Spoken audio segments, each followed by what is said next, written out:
Guys, আমি এখানে জ্যান্ত 3টে মাগুর মাছ নিয়েছি। দেখুন মাছগুলো এখনও নড়ছে।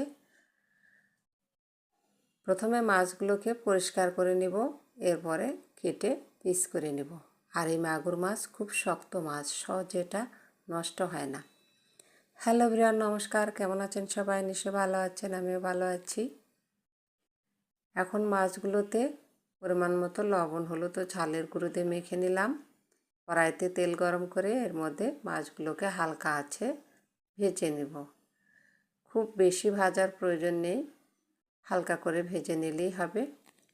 আর এই মাছ বিভিন্নভাবে রান্না করা যায়, তবে আমি আজকে শুধু আলু ও মসুর ডালের বড়া দিয়ে ভেজে নেব। মাছ ভাজা হয়ে গেলে ওই তেলের মধ্যে আমি বড় সাইজের একটা আলু কেটে নিয়েছি, এগুলোকে ভেজে নেব। আলুটাকে উঠিয়ে রেখে বড়াটা ভেজে নিব। এর মধ্যে পরিমাণ মতো লবণ, হলুদ, ঝাল ও আদার পেস্ট দিয়েছি। এখন অল্প তেলে এগুলোকে ভেজে নিলাম। কড়াইতে সরিষার তেল দিয়ে তেজপাতা, 5 ফোড়ন দিয়ে হালকা নেড়ে চেড়ে পেঁয়াজ কুচি, রসুন কুচি,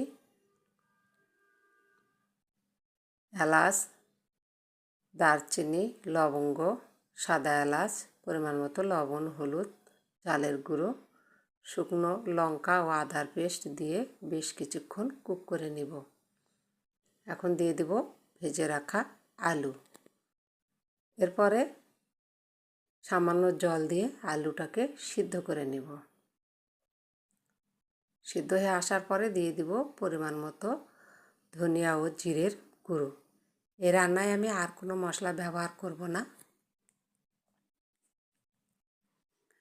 এখন ঝোলের জন্য পরিমাণ মতো জল দিয়ে দিব আর ফুটিয়ে ওঠা পর্যন্ত ঢাকা দিয়ে রাখব।